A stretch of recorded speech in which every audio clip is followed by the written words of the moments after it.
So behind me you can see Asia and also part of the city of Istanbul. Sorry, I don't know why I said that. So that's the Asian side. This is the old city. This is where huge amounts of human history have been written out of or originated from. People coming from here, going and taking, not necessarily taking over other places, but places that were incredibly powerful, like the Byzantine and Ottoman empires, which were, I would say, pretty much masters of the Eastern Mediterranean in their own rights at, separate times, one being the successor of the other, essentially. And it's really an amazing place to visit.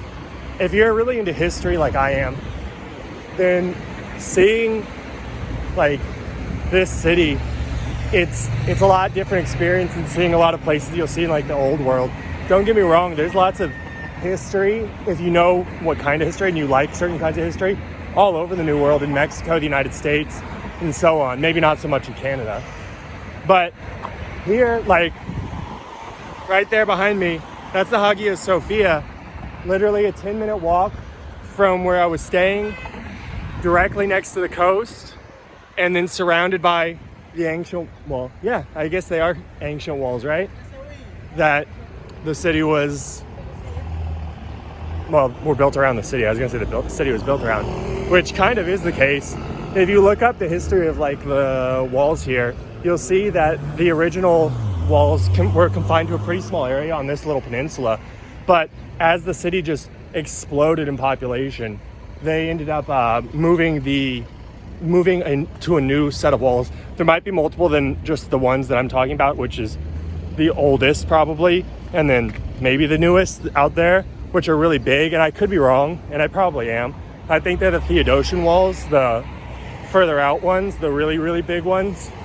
But yeah, they kind of built the walls around the city a couple times because the city just kept growing and growing and growing because of the extreme strategic value of this area. You basically have total control over who goes in and out of the Black Sea, which is obviously something that throughout Russian history has been a major factor in their geostrategic decisions. So whoever owns this has a lot of sway over one of the world's greatest powers, Russia. I'll just give you guys a few seconds of me walking down this causeway. There's a lot of cats out here. I'm sure that's, in a lot of port cities, you'll see to keep down mice populations and stuff. But it's a really beautiful place. Got a couple rock dogs out here, just relaxing early morning on the rock. You see right there, there's a giant pile of food. I don't know why people just dump bread there, but hey, maybe it's for the dogs, maybe it's for the birds, I don't know. But dogs are here, they're pretty chill. And there's a bridge spanning, literally, it's kind of crazy to think about, one side of that bridge is Asia, one side is, Europe. Two places that generally are thought of as very different because I think, at least in the United States context, we think of Asia as very much like East Asia. But I think the term originates from this part. I think Anatolia and that general area is where the word Asia comes from originally, from Greeks. Could be wrong on that, but somebody can fact check me. And you can see kind of the two sides of the city.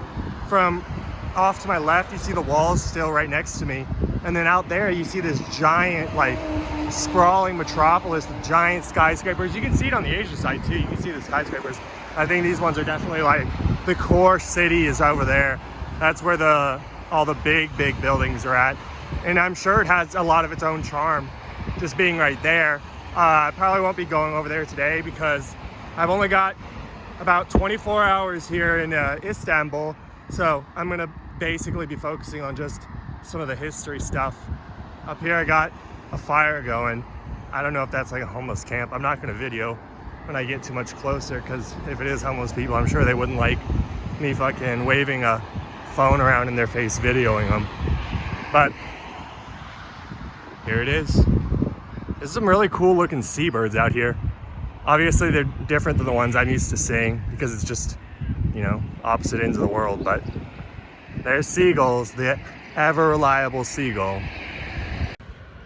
Because I am more familiar with like more modern histories, I keep seeing these, not necessarily these specific monuments, I don't know if you can even see it in the video right now, but monuments to Ataturk, who is definitively the, hold on, see that cat? That's cute. If I could take that home, I would, but I don't think, I think it would be safer off here than where I'm going. But there's statues, or not necessarily statues, but there's things depicting Ataturk kind of all over the city. And I think that's pretty fair to do because he is kind of like the founder of the modern Turkish state. He's actually the guy who led the Ottomans in defending the Straits of Gallipoli and defending against the British when they came, trying to seize this city so that they'd have easier access to supplying Russia during the First World War. He was one of the generals that was against the British and the Australians. It's a big part of like Australian and New Zealand history and culture. Like that's kind of their birth into the military world. I get that they had troops in like the Boer Wars, but that's not really anything compared to, you know, the First World War. There you go. It's right there behind me, in with all those trees right here. But that's Ataturk. He made Turkey what it is today, because after the Ottomans fell, the Allies carved up the Ottoman Empire, not like a European power, which you could argue they definitely did carve up European powers too, because Austria-Hungary and its dismantlement and all that. But, you know, Germany, for example, while it did lose territories, it didn't lose most of it, and it didn't really lose a lot of its core territories. It lost like minority areas, usually, not always, but it generally lost minority areas, places with like Polish, places where there's historically French connection, not necessarily French majorities, things like that. But Turkey was totally dismembered. Like France had a big area of control. Italy had a giant area of control. The British had a giant area of control. The Greeks had an area of control. And then this city was actually supposed to be made into an international zone for the Allied powers, which essentially meant, you know, Britain, the strongest power amongst them, was going to kind of be the guy, the go-to guy. But they were going to kind of make an international zone here, like what they did with the Saarland. And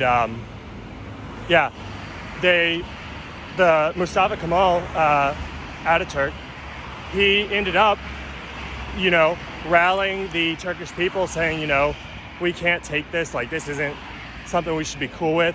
So they fought and they beat off successfully all the Allied powers that came one by one.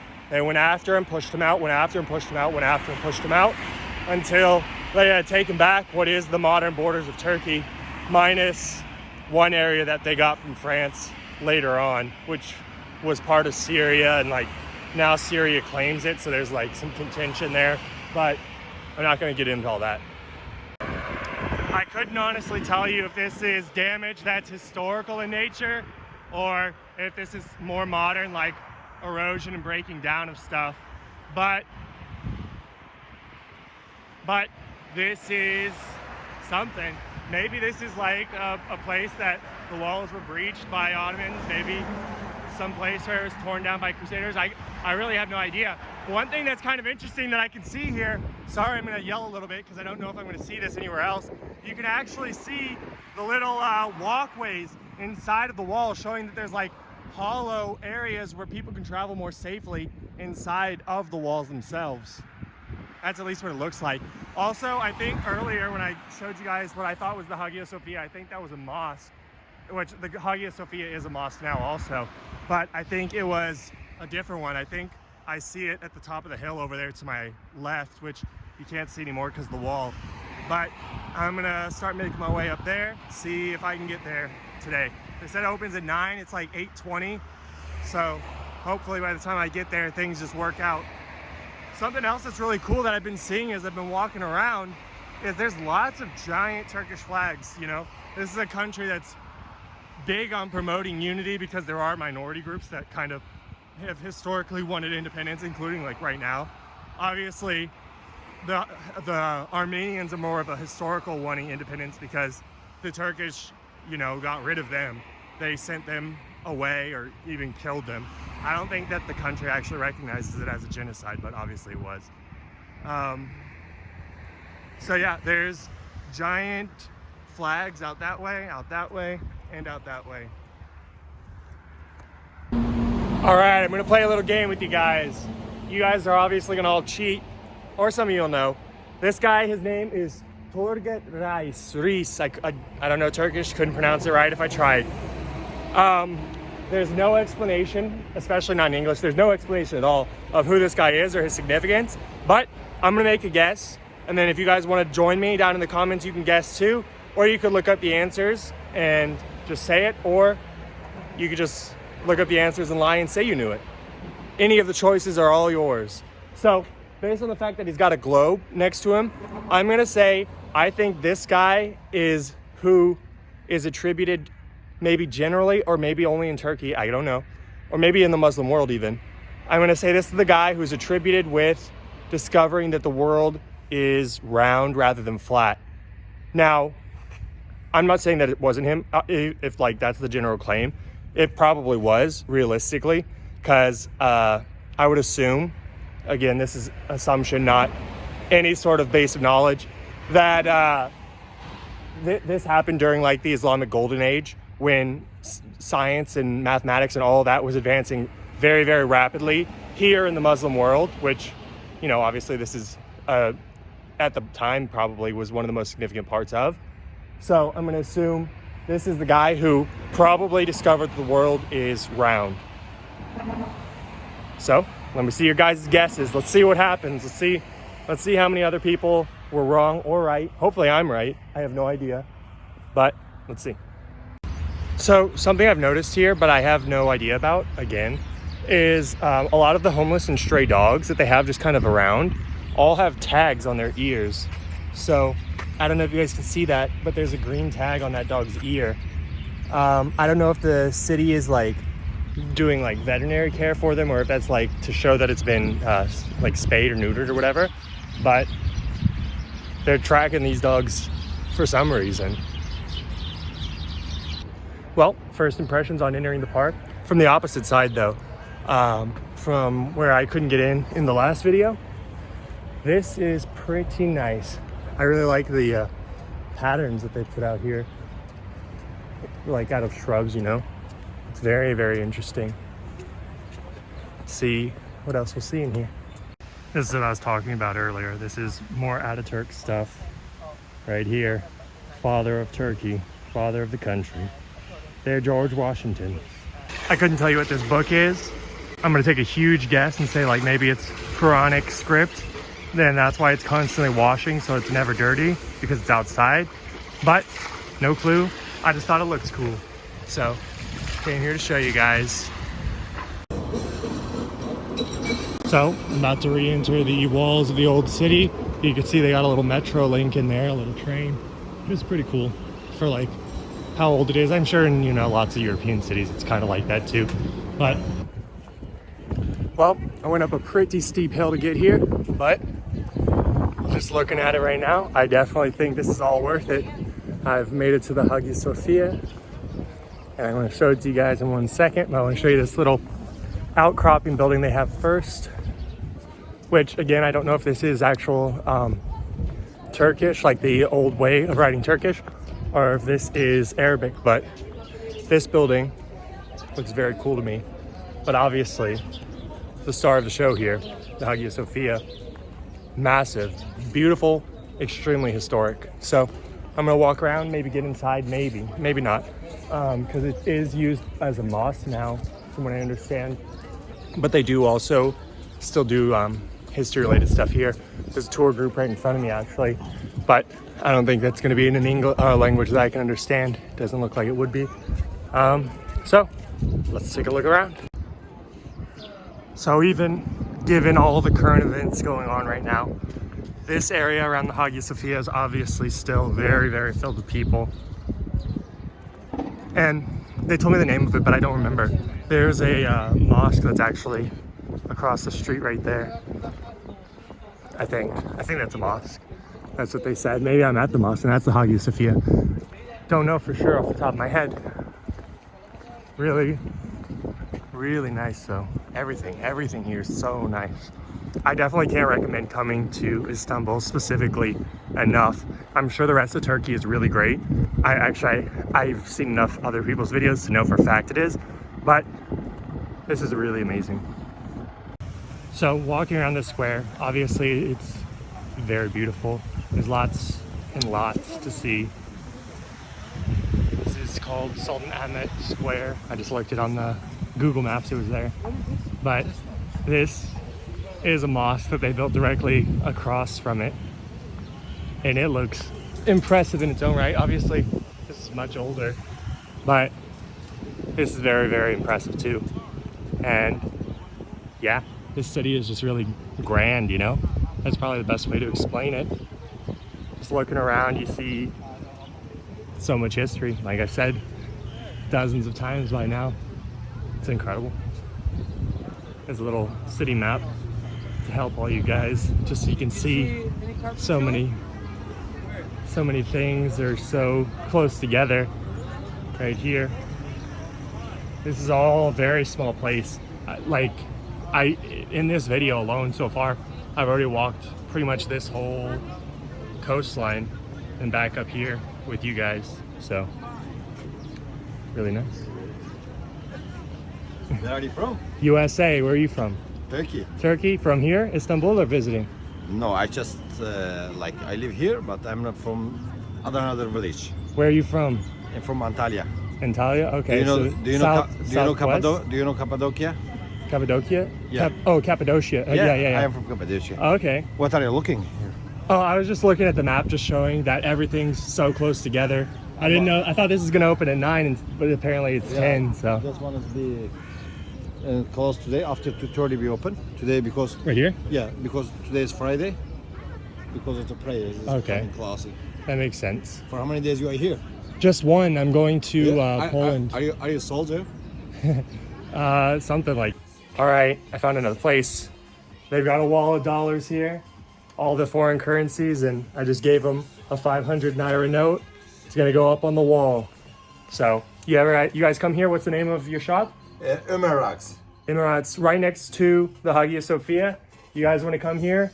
It'll be here. Check it out. There you go. It's up. The nairas are here. They're on the wall.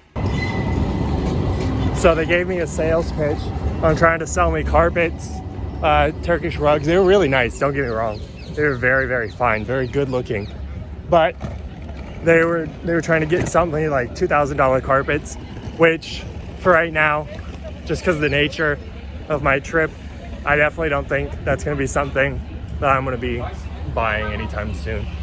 But they were really nice, and if you're in the market, definitely recommend checking them out. And they're right outside the Hagia Sophia, so go ahead. So the Kurdish guy that I was just talking to, he told me that this is actually originally a bathhouse. That I'm not sure if he was talking about this specifically or in here, but he was saying that it was like the Sultan's harem. I don't know if that was their bathhouse or if he was saying that was something in here. I couldn't really understand what he meant exactly, but I'm gonna go inside the Hagia Sophia now, see what it's like.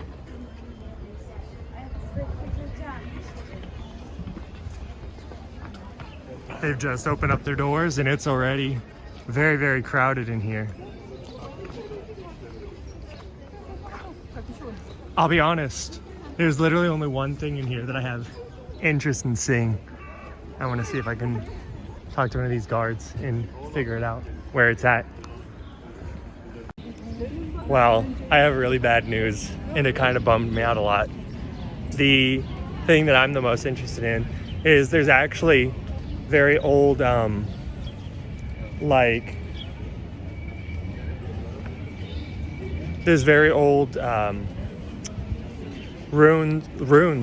that are carved by the Varangian guard that were here, the basically Northmen from, like Vikings basically, from Norway, Kiev and Rus, from what became Russia, from what became, you know, the Scandinavian countries.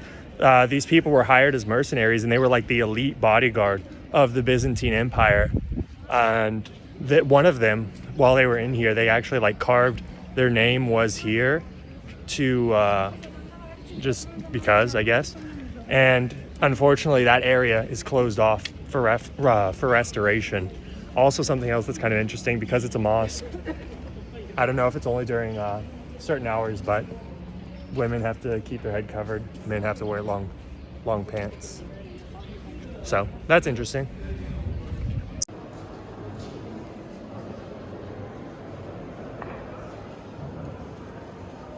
Just barely in the entrance, and it looks really nice. I have no idea what these are, but all along the edges, there are these things. So, let's see. Let's keep going. Let's push on. Oh, it should have actually been really obvious. They're for shoes, because this is a mosque, so now you have to take your shoes off when you come inside. I didn't really think about that. Now it makes sense. So, this is the men's section. Wow.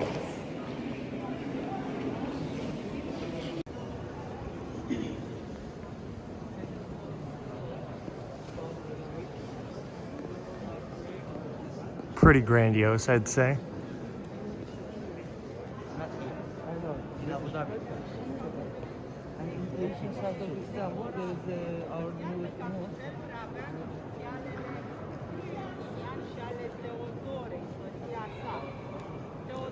Yeah, there's not really a lot for me to say. This is kind of something that just sort of speaks for itself. It's pretty amazing. And if you come, it's really one of the must-sees of Istanbul. So, like I think I already said, this building actually started as a church. It was part of, when it was part of the Byzantine Empire, and even when it was part of the Greater Roman Empire, you know. This was a church. It was a Christian church that was converted into a mosque upon being taken over by the Muslims, by the Ottomans, which is something that happened pretty much everywhere that they went. They switched over the mosque, or the churches and the synagogues into mosques like this one. And like I said, I'm pretty bummed out that I can't go up to the ruins carvings, because they are doing work up there. But something I just saw, these give out sherbet. I don't know if it means the same thing as it does in America, but if this is a giant sherbet thing, that would be pretty awesome. Well, with the upper portion closed, that's pretty much all it was. Still definitely worth seeing. It's pretty amazing. Take a look down here at some of the older stuff.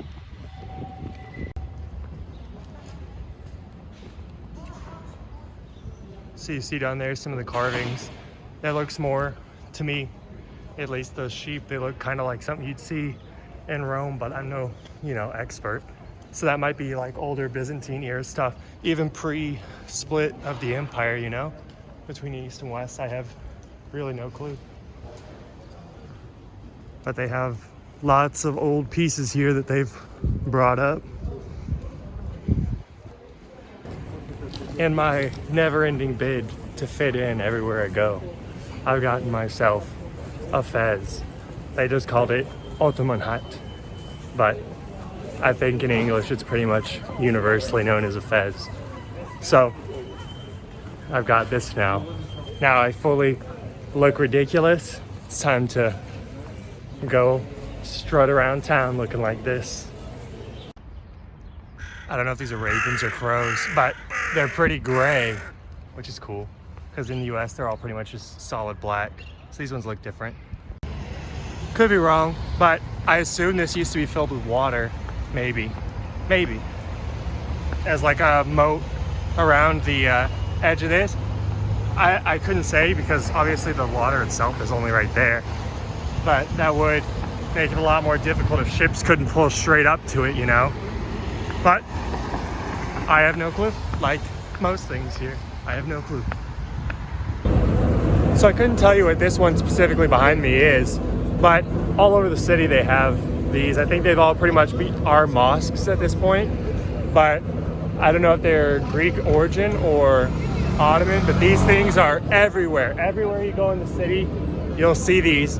Here near the core of the city, obviously they're a little bit more grand. They're huge and they're all beautiful. Like, it's really incredible. I'm sure if you really wanted to get into the weeds of it and learn the history of each and every one of these places, I guarantee each one of them would be worthy of their own like full-length video, just talking about the history of the guy who built it, or the reason it was built for, or the history that the building's gone through. But obviously this is not the time nor the place for that, just because of time limitations.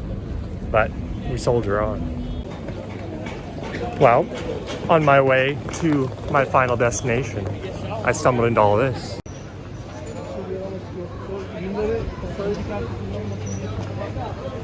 It basically just looks like a big marketplace.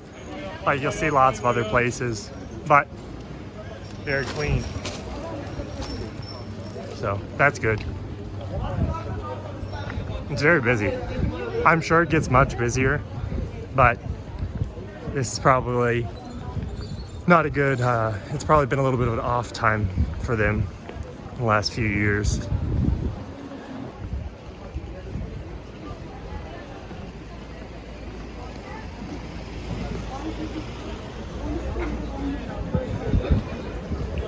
Doner kebab. That's funny. You German people exporting your culture here on this beautiful city. So for my final destination, I'm going to be going to the tombs of Sultan Hurrim, something like that. Couldn't pronounce it. And Sultan Suleiman the Magnificent is right next door to him. So let's check them out. And also there's this really nice view. There's a great view of the city from the pier.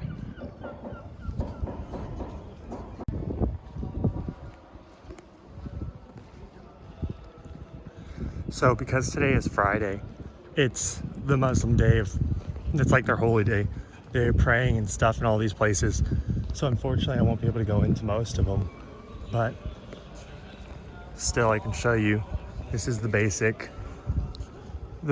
interior of this Sultan's tomb area.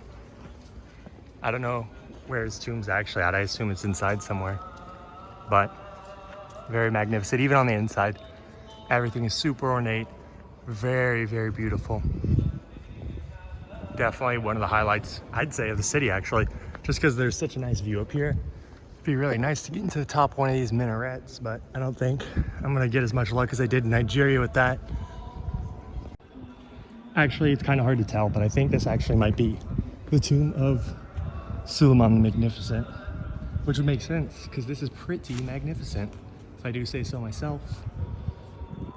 But, well, I think that's going to be pretty much it for me here in Istanbul. I hope you guys enjoyed. This video probably, if I had to guess, is a little longer than normal, but it's not edited yet, so maybe not. But if it is, I hope you still enjoyed. I hope you stuck around to the end. If you did, don't forget to like, comment, and subscribe. I really appreciate everybody watching this video. This is a nice little area. I don't know if these are all bars, but it looks pretty cool.